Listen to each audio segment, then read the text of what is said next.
First up, why America is building new statues to celebrate its fat blacks.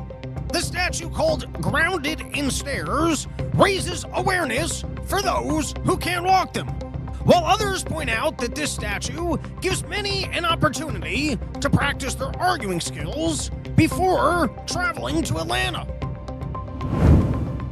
In trying to figure out new funding for Ukraine, world leaders from France, UK, and Germany decided to really concentrate, like really focus, and maybe even come up with a business together. Next, as Republicans get better looking, liberal women struggle with what to wear. Well, even more than usual. But now they gotta look in the mirror and wonder, does this make me look like I won't get an abortion? India lost 5 fighter jets over Pakistan, a disaster that apparently could have been averted if they could have gotten a hold of tech support. Are sins starting to hurt my gums?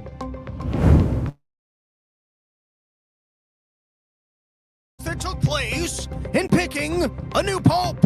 I thought we agreed if the child's an orphan and can't speak, you can fuck him. It's your daily dose of misinformation, pulled from a lightly hemorrhoided asshole. It's today's Run Your Mouth!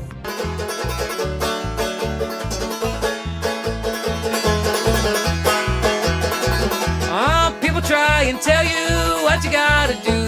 Don't listen to them unless you think it's true. Follow your heart and your dreams. Follow your heart and your dreams.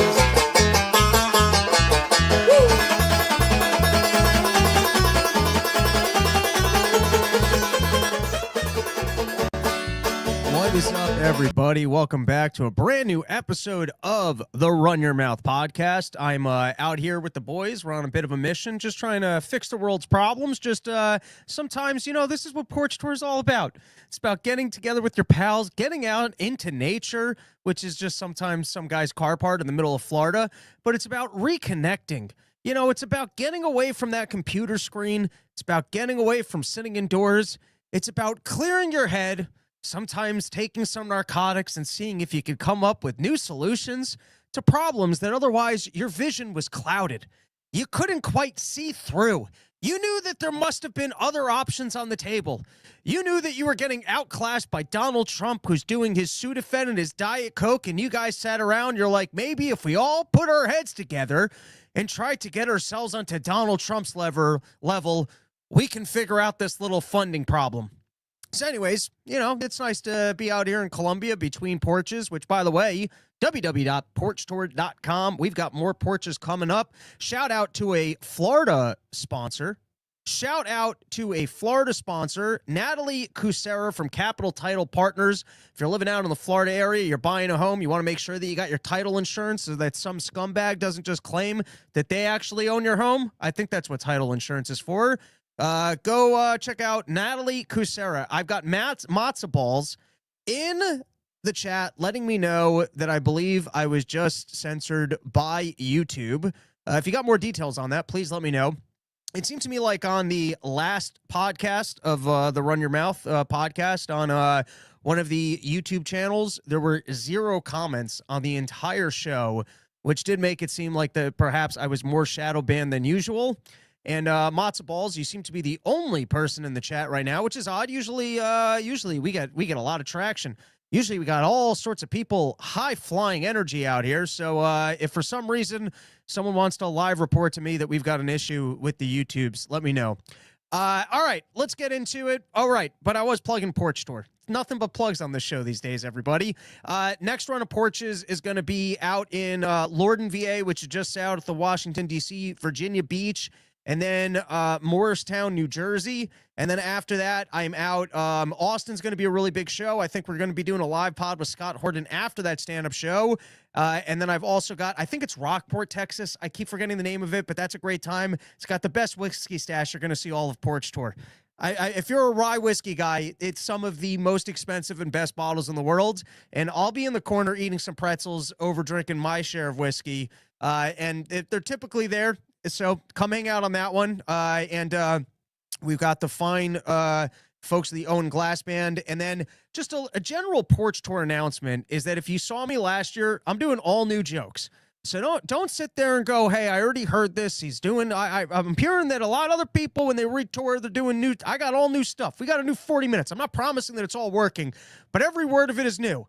Except in San Antonio, where I got to figure that one out, but I'm stacking that show with some Austin heaters, and we'll probably just do the new stuff in another shorter set, but we'll figure that one out, where we're going to have a pool party that night. Don't stress it. PorchTour.com, episode brought to you by YoKratom.com, home of the $60 kilo, only place in the entire world where you can get an entire kilo of Kratom for just $60.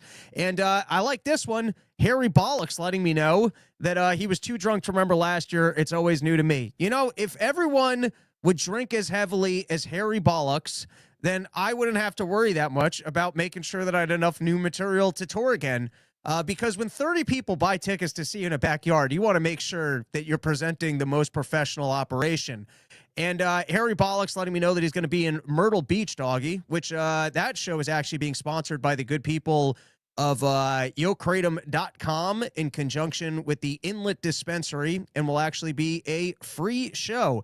Gimp gladly letting me know no chat showing up here, which I think it's possible that YouTube has maybe stricken the chat feature because they want as little engagement on this as they possibly can. And Junior coming through, letting everyone know that alcohol is always the solution. I can stand by that one. I agree with you.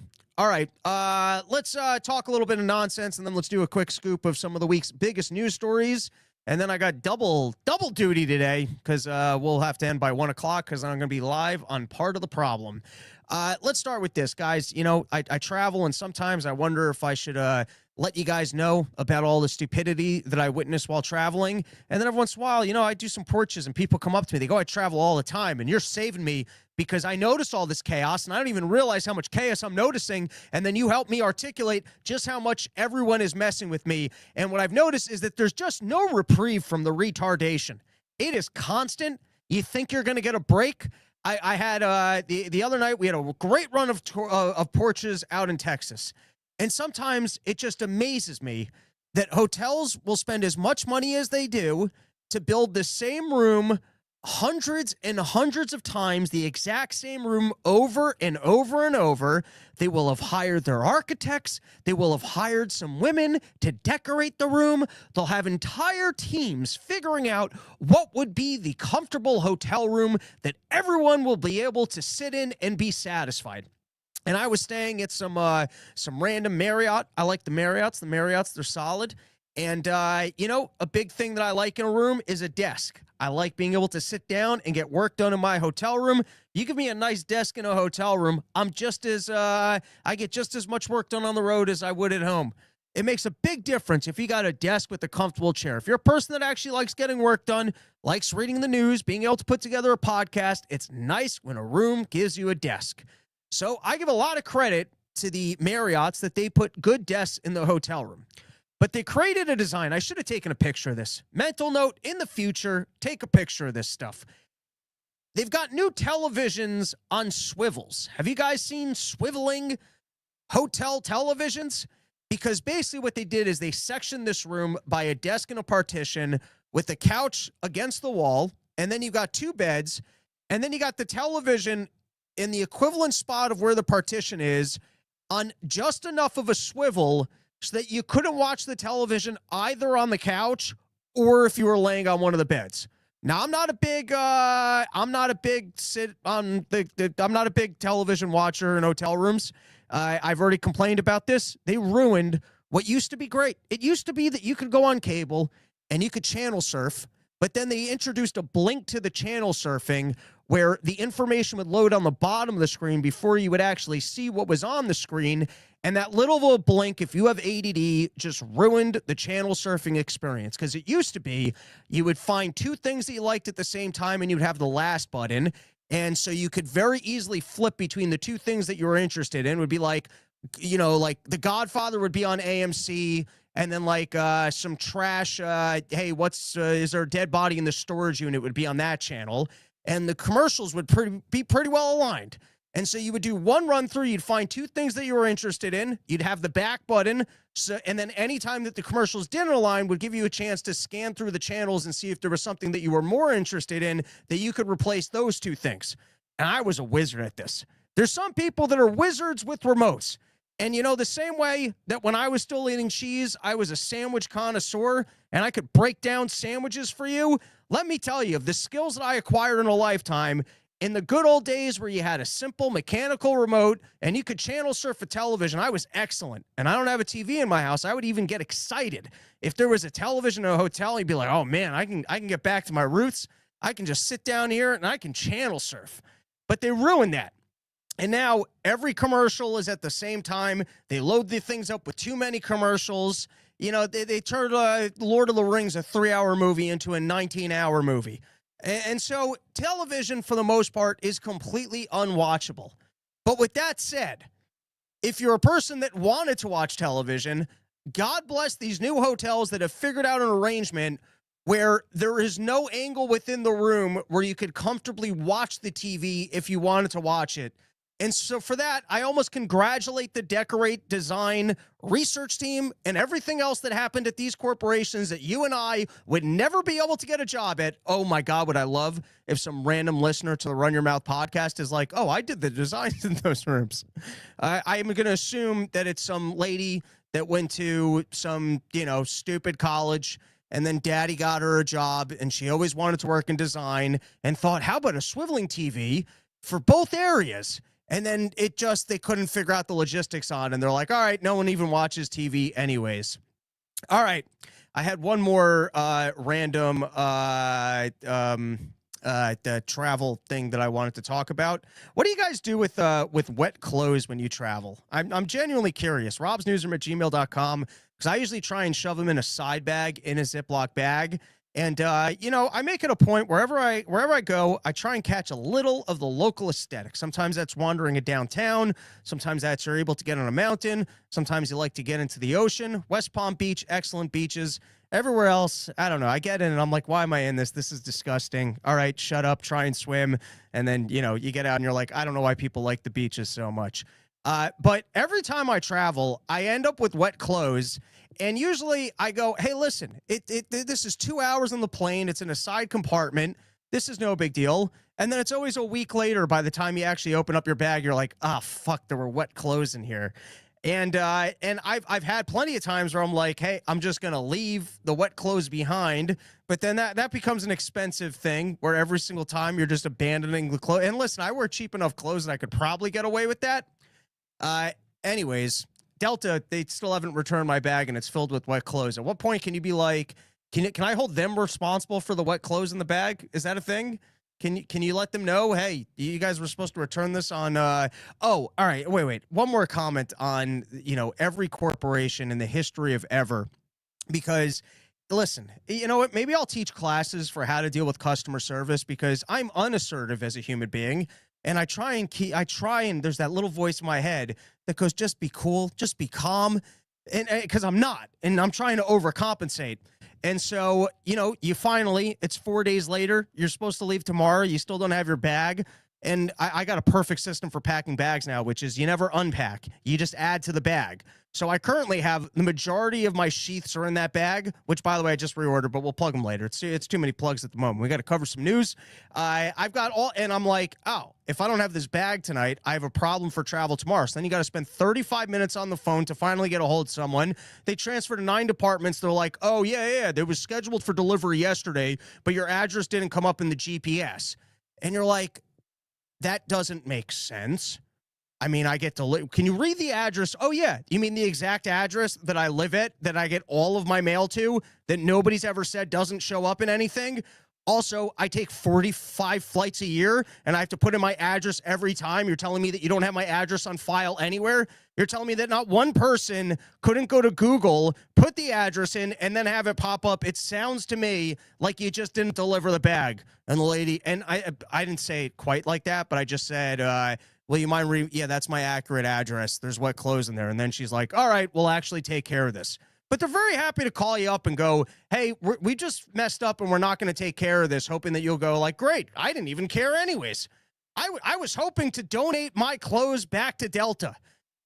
Just everybody know out there, it's like the insurance company where the first time they call you and they go, hey, listen, we're not going to cover that, just for you to actually come back and go, well, I think you have to cover it. So whatever they tell you on a first call, they're negotiating on, hey, can we just not perform the service and keep all of your items? And then you just got to be like, well, no, that's ridiculous. I kind of wanted this stuff back. And we're like, all right, I guess we'll work. All right, let's get into the news. Episode brought to you by YoKratom.com, home of the $6 kilo and the only place in the entire world that you can get an entire kilo of kratom for just $60. And who else is doing that? You know, everyone else, they're going tariffs this, tariffs that. We got to raise our prices. Biden's inflation, the eggs are expensive, but not the good YoKratom people. All right, let's take a couple of comments, and then we don't really have any slides for today. We're just going to quickly run through a couple of topics here. Catching 45, I just wear the clothes until they're dry. That works if you're in warm enough environments. That would be funny if you kept to that policy, even if you were traveling to a place where the clothes would never dry, and that you were like, no, I'm committed to this policy, and you just continue to wear them until you got like gangrene. Is that what you get? Or what's rot foot? I don't know what that is. How do your clothes not mildew? They do, and then you shove them into the bag, you pretend like they're not, and hope that the Asians that do your laundry for you can figure it out. Moderately amused. Robbie admitting he wears a t-shirt when swimming was not on my bingo card for this. I don't wear t-shirts while swimming. Who said that? Are you kidding me? I go with people to a beach alone so that you can show off your fat tits and not be embarrassed. I'm not wearing no t-shirts by the pools. If we're in a situation where I feel uncomfortable swimming without the t-shirt on, I'm not swimming. Or you just own it and you go for it. That's the only ways to do it. Matzo balls, now introducing mildew sheaths. All right, let's get into the episodes. Let's start with Donald Trump's prescription drug policy. And maybe I'm getting something wrong. Libertarians, feel free to email me, robsnewsroom@gmail.com. Maybe my initial shoot from the hip on this one is wrong, but I got to take Donald Trump's side on this one. If someone else is paying less for these drugs, why are we spending more? I'd like to, you know, there is so much bullshit in this healthcare system, which originates from government spending money on the initial research and then putting a million policies in place that forces you to get insurance that drives up the prices. All of our access to healthcare is terrible. Not to mention, listen, I actually don't understand the libertarian argument against intellectual property, but at the end of the day, government does have protections for drug companies with intellectual property. Not to mention the FDA, which can somewhat police what pharmaceutical products you are or aren't able to take.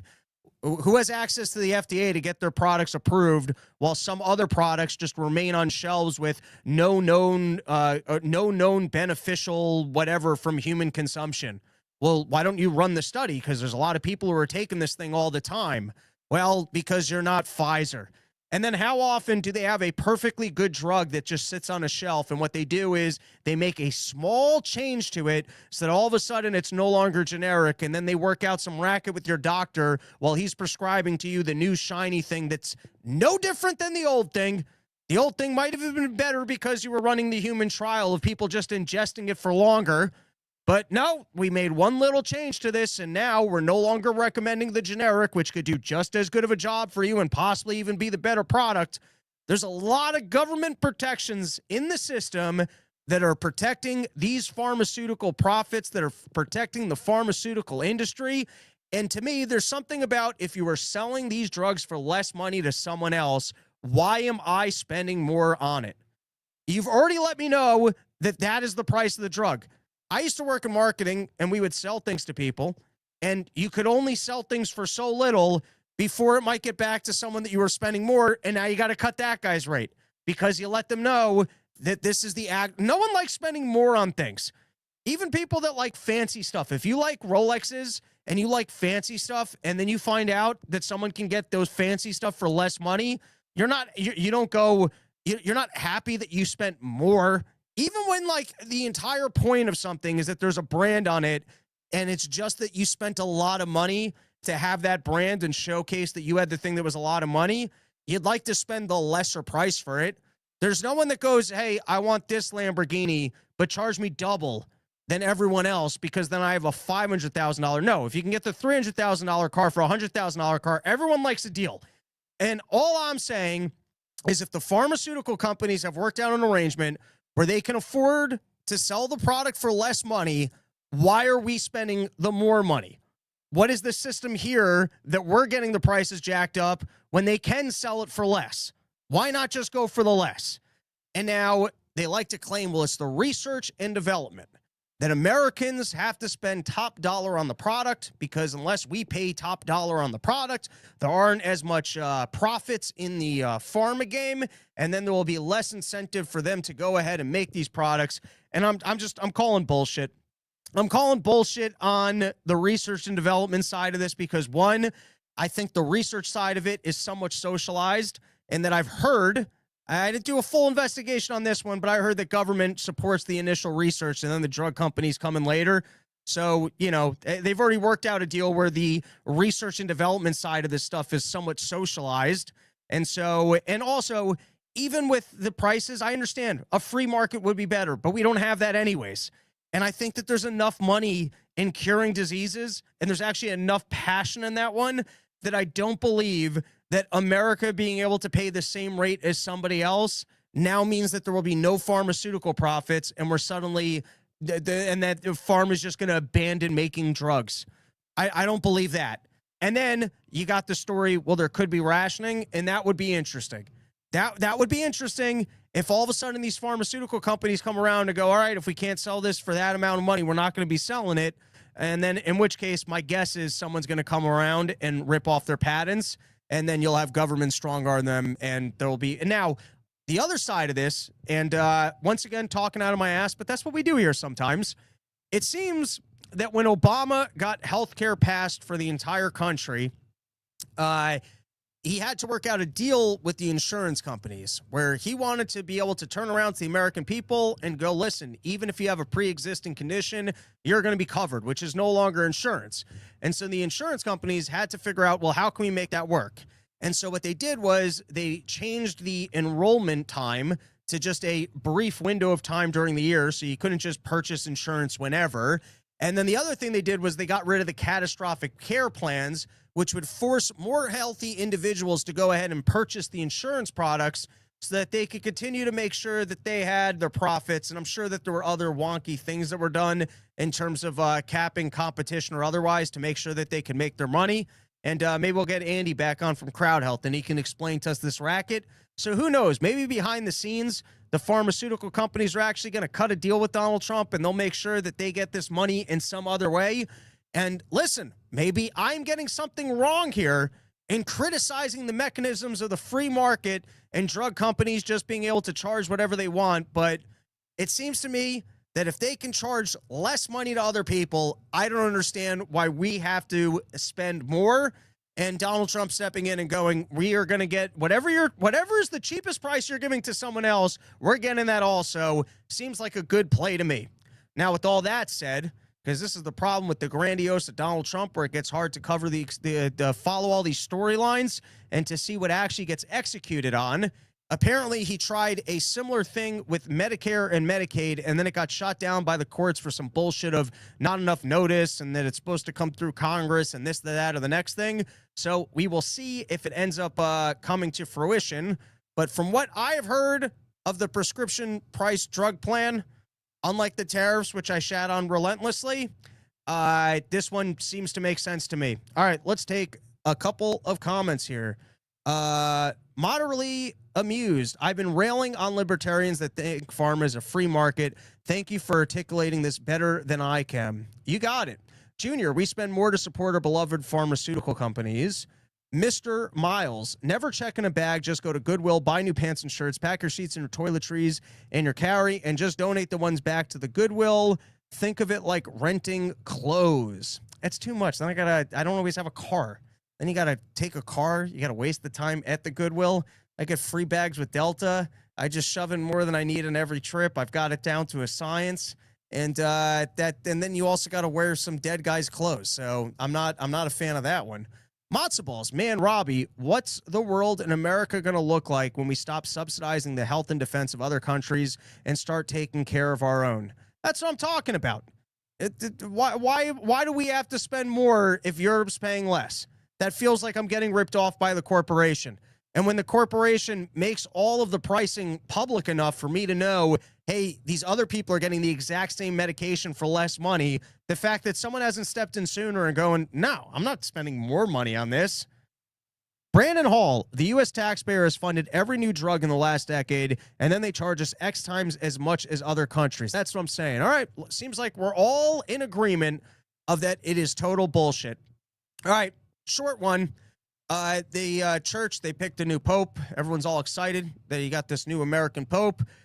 For a long time, I was of the mindset of listen, I grew up very religious. I don't really practice any religion right now. I think I'm not even really going to make comments about belief or otherwise in God. I think it's nice if you believe in a higher power. It's probably good for you and might even come with benefits, and I can make that pitch that way. I'm not a big fan on shitting on religion. I feel like if you're invested in a religion and a relationship with the higher power, good for you. Get after it. Go practice your religion. I don't think it's silly or stupid. I think at some point we all would like to have the idea that life has meaning. I think it's hard to apply a meaning to life without a God. And so whatever religion or other practice you have to try and connect with the higher power and invest in being a nicer person, I think, or a better person is probably a good thing. With that said, that last pope was a socialist. And that's when it starts irking me. When you got a pope trying to get up and he's on board with preaching to you about global warming, when he starts abandoning what's supposed to be principles of faith and going, hey, we need more transgenders in sports. I don't know that he ever said that. I'm being a little hyperbolic. But when you start stepping into politics and preaching the socialism that we're all railing about because we know the dangers of, well, then this is no longer religion. Now, I was reading, it caught my eye that amidst the deliberations of a new pope was claims that the church is financially insolvent. There was claims that, hey, we got to pay for all these priests. You know, we're supposed to have these pension plans and we're running out of money. And then I've also read all these scattered conspiracy things that behind the scenes, all of the world's money still just flowing back to the church. They've got an excellent financial racket and they're making their money. They're old school, old time money. And you talk about the bankers and everything else that's going on behind the scenes, and the bank, the church, they're still getting their pittances. So I ask you, recommend an expert on this one. Why is the church claiming that they're broke? Are they operating like the Federal Reserve? They overextended, and so they're all cashing checks on the back end, but they're claiming that they got no money in any capacity? Are they going to go on some big fundraiser coming up shortly, letting us know, hey, the church is broke. Help us restore our glory. We need more of your money. Anyone got the insight? Who would be a good guest on delving into whether or not the church is actually broke? Because I did find that interesting and it caught my eye. Next is you got Bill Gates, and he's talking about how he's going to give away all of his money. He's kind of trying to trash Elon Musk. Look at me. I'm such a great and charitable person. All of this money that I, got off of forcing people to get vaccines and otherwise, I'm just giving it away. And I'd like to make a quick defense for capitalism here, and that if you're a brilliant person and you are the best at allocating capital, and you really know how to create items, goods, and services that can help the vast of humanity, is it actually better when wealthy individuals just give their money to charity? I mean, listen, I'm not against charity. Charity's great. But if Elon Musk were to keep every dollar that he ever had and he were to invest all those resources into figuring out how to diversify where human life can exist, and he gets us to Mars, which, by the way, Steven, who might, our Wonder Boy non-scientist, says that going to Mars is complete bullshit. Humans can never exist or live on another planet because of the foreign biomes and the fact that we evolved to live here and live here only. And even if you figured out all the engineering feats of getting to other planets, we would never actually be able to live there. That's a Steven theory. Maybe we'll have him on at some point and he can pitch it to us. But like you're over here and you're shitting about the fact that you've got nothing that can help humanity by you investing it and doing it with your money. So you're going to give it all away, which is great. That's real nice. You're giving it to charity. But you know what else is really great? And I'm not even pro Elon Musk, but I'm just saying if Elon Musk uses all of his wealth and resources and figures out how that we can travel the planets and advance humanity and diversify where we live so that if someone tried to nuke this one, human life could still exist. I mean, how do you shit on that usage of capital or that doesn't benefit humanity? All right, next one. We're flying through topics today. And then after this, we'll plug another sponsor. Diddy's prosecutor can't get a hold of key witness. Guys, listen, if P. Diddy's guilty, let's send him to jail. But firstly, you know, if you're a prosecutor and you got a lady witness, you almost got to get them on the stand within 3 minutes before their personality changes back to, oh, yeah, I kind of like what happened. Oh, yeah, that was last month when I was depressed and I was real upset about it. But this is this month. And, hey, if you can get Diddy out of jail, I'd like to go to one of those parties again. Or Diddy's people got him. The Mossad agency that he was working for figured out how to get some witnesses out of there. But the start of the trial, from what I'm reading, is listen. I mean, he beat the lady. You can't be beating ladies. If you needed to hear that, I'll take a strong stand on that one. No beating the ladies. Not allowed to do that. We're all in agreement. But you know, for all the talk of the sex trafficking, paying a prostitute to do weird things with your long-term girlfriend, who then sticks around to continue to do the weird things because she prefers to be your boyfriend to leaving. Now, you might say that it becomes sex trafficking after you've beaten the lady, and so she didn't feel comfortable leaving the relationship. But, you know, it seems like not the strongest start to a prosecution where the claims were widespread, you know, sex trafficking, when the key witness or first witness is a person that had been in a relationship. Well, we'll see how that one plays out. You know, that would be a wild one if Diddy actually got off. And I don't think he's getting off because I'd seen at one point, firstly, one of the initial lawyers just bounced out of it. He's like, I can't even defend this guy. And then they were starting to put forward he was on drugs when he did it. And then everyone take drugs all the time because apparently you can get away with anything. If there's a drug defense, then just make sure that you're on drugs all the time. Because then if you're on drugs all the time, you can always be off the hook. So that one would make sense. But it's early, and we'll see how that one plays out. Trump/Netanyahu, we got into that on the last part of the Problem podcast. The short of it is that I'm thinking that behind the scenes, Netanyahu finally fucked with Trump enough that Trump was like, nah, I don't work for you, buddy. Now, listen, he's also out there and he's telling Syria, I want you to go recognize Israel. And so it doesn't seem like he's entirely off the Israel train, but he did some bold moves, which was included negotiating with the Houthis and keeping Israel out of it. And then, of course, making them look real bad by getting one of the hostages out. And, you know, getting one of the hostages out, it's almost like a Michael Scott moment where you show up. I don't know. Let's just say you're out on like some, I don't know. You find yourself stuck in the rainforest and there's a bridge. And on the other side of the bridge, there's a tribe of people and they're standing around with their spears, and someone goes, we can't possibly get along with these people. We can't even ask them to get across the bridge. And then some guy in the office goes, well, that's nonsense. And so he sneaks across the river, and then he comes back across the bridge with two really hot tribal looking women and, you know, a big plate of ribs, and goes, hey, these people are actually really cool and we can cross the bridge. It's no problem. And so it seems like Trump doesn't want that Iran war, and he doesn't want Israel, you know, pushing as hard as they are for their influence over the United States of America. And so Trump's kind of biting back a little bit and being like, hey, relax. Well, you guys aren't running the show over here. But, you know, you never know with Donald Trump. You get excited for 1 week, he changes his mind the next week. I'm learning with this guy. He's a bit of a wild card.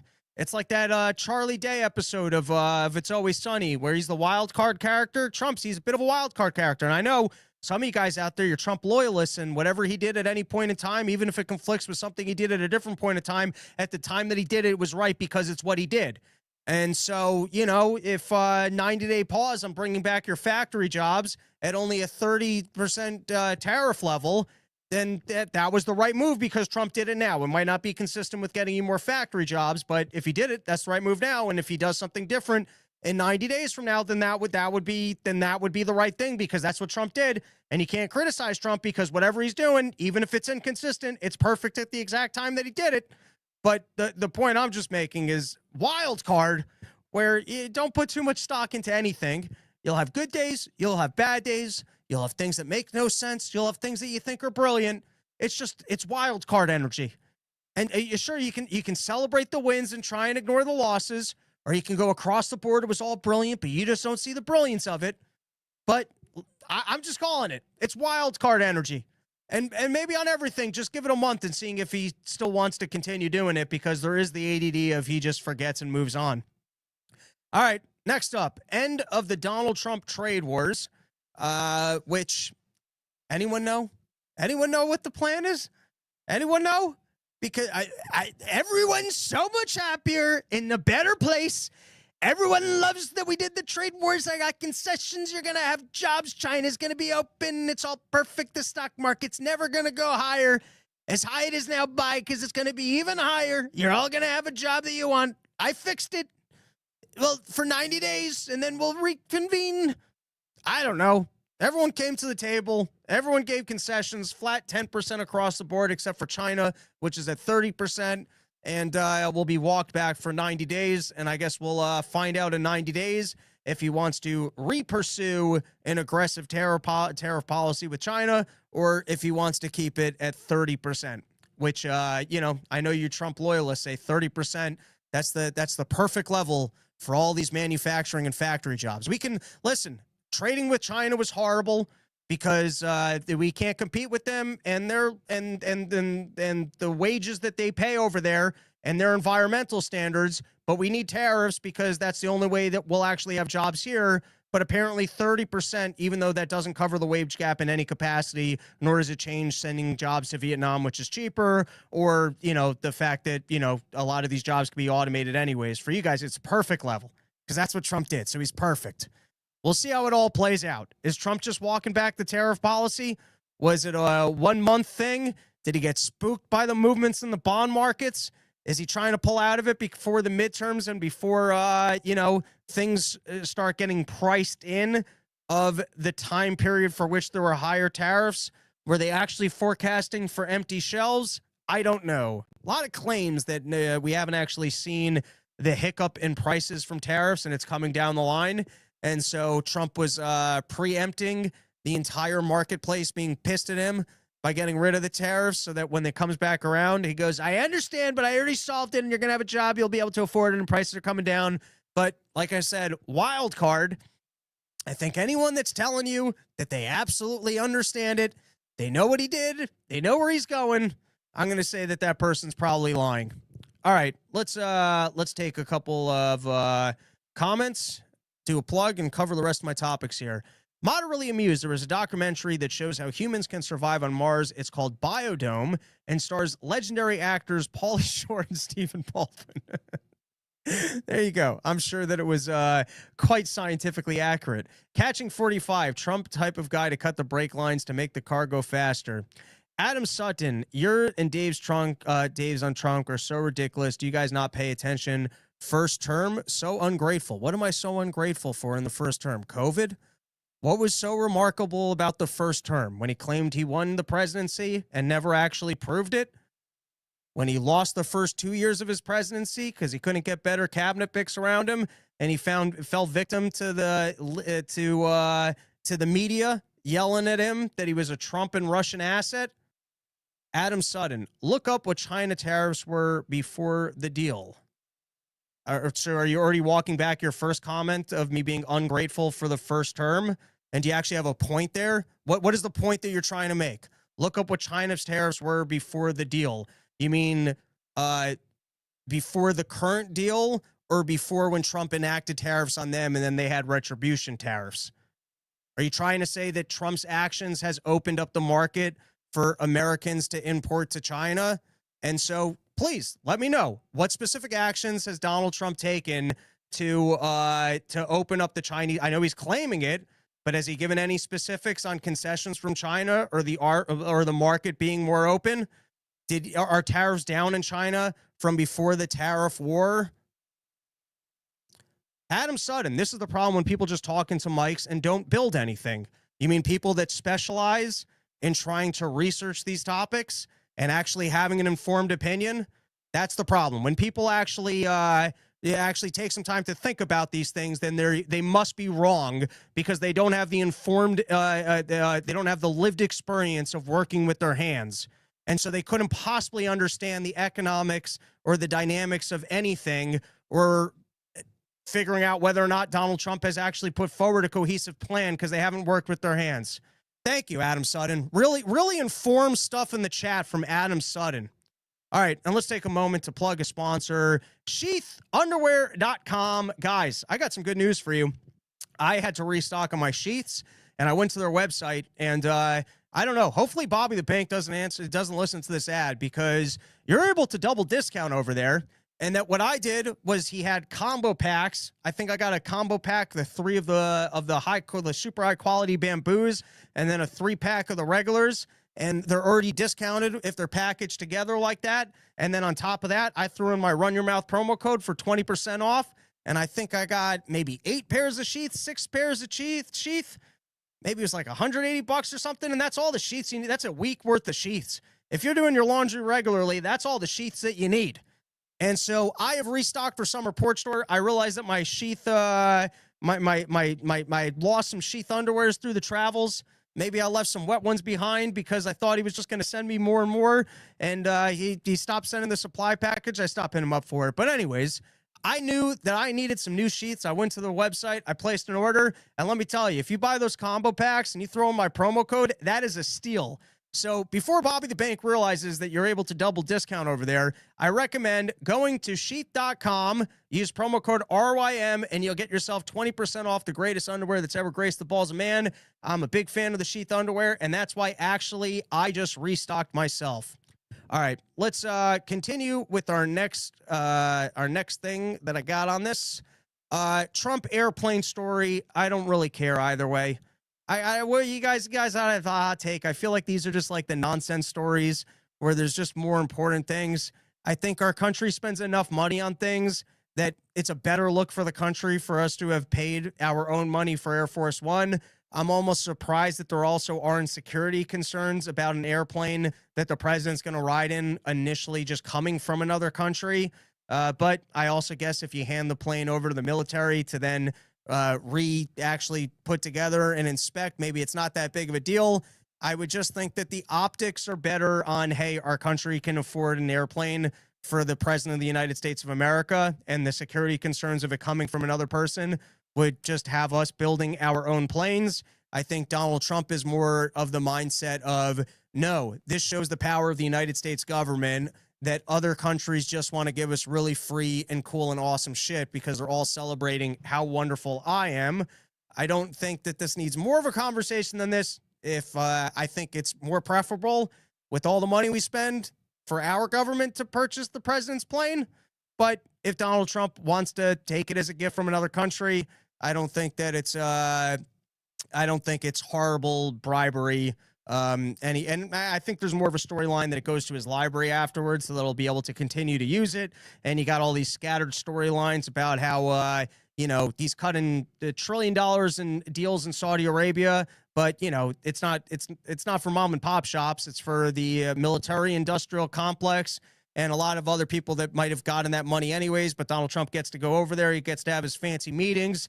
And, and then his kids are out there and they're building hotels and they're working all sorts of other arrangements. And none of this is that juicy or something that I care about all that much.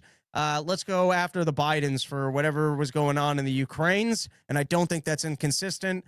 I think that there will be a level of corruption in government of people's kids getting contracts that the family probably wouldn't otherwise have got. And it's a bigger problem when people are being bribed for policies that are actually against America's interest. And the airplane story, it's not that big of a deal. I don't think it's better, but I don't think it's the horrifying end of the world or, proof of bribery if he ends up in a plane from Qatar. Is it Qatar or Qatar? All right. Newark air traffic control. All right, guys, this is a fun one. Apparently, the system is so outdated that they use floppy disks. When was the last time you even saw a floppy disk in your life?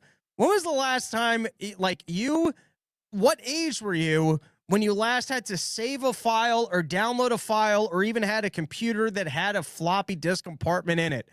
The idea that planes are coming in and they're shifting from one screen to another and people are scrambling around trying to figure out what floppy disk they're supposed to shove into the computer so that they can continue to monitor the airspace. And then I thought that this was hilarious, that apparently the system was failing.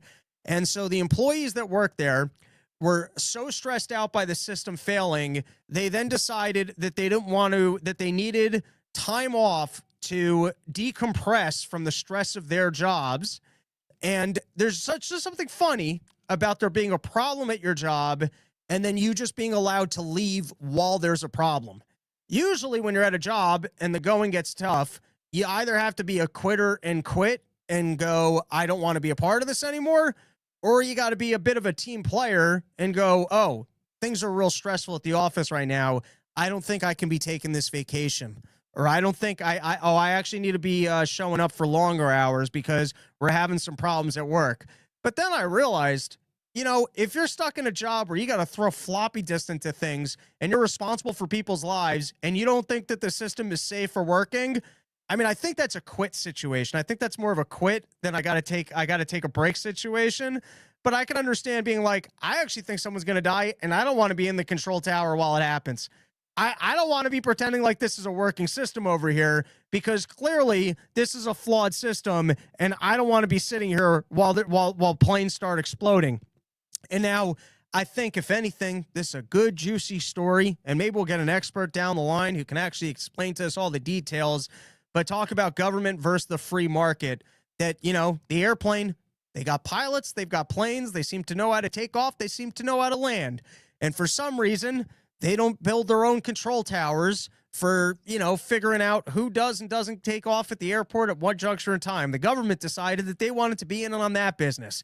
And so instead of, I guess, the way the free market works, of having competition amongst companies for providing the best services and that constant need for your products to work really well or to be replaced by some sort of other product, instead, they've got this old equipment from the 80s and they're plugging in floppy disks, and that's why it's not working. All right. Odd storyline. We've got three more, and then we are going to call it an episode. But look at this. We nearly did a whole recap. We don't even need slides. Quick recap of all the things that happened in the news this week, all in 1 hour. Not bad. Interesting storyline with Donald Trump reducing getting rid of all of the sanctions on Syria. If you are not familiar with the storyline, at the end of the Biden administration, we teamed up with the terrorists. It was a real-life version of the Suicide Squad. We could not flip Assad. They finally flipped Assad. It was a guy who used to be an Al-Qaeda operative. I believe he's even killed Americans. At one point, he was most wanted, and then he flips it. Kill some Christians along the way, but, he just lets Israel come in, take a whole bunch of military gear, and if I had to guess behind the scenes, it seems like it was a CIA operation of teaming up with the terrorists to flip them, and the only real evidence of that would be the fact that there was military gear from Ukraine that found its way to Syria, which helped in switching the guy over. Now, the fact that we're more formally embracing Syria after it seems to be our strategic asset now running the country is not shocking. It's a little bit shocking after all the scattered storylines of that that this guy and his government were going after the Christians in the area. It was also interesting that after the Netanyahu break of last week, his demand of Syria was recognizing Israel, which I'm going to guess is a easy ask because that seems to be a Mossad/CIA asset that we teamed up with to run the country at the moment. But anyways, seems like Syria is moving forward in terms of actually being, legitimized and being brought into the world order, including that America will, I guess, start dealing with and allowing for business relationships with Syria. All right, Speaking of foreign wars, let's plug our last episode for today's episode, PhoenixAmmo.com.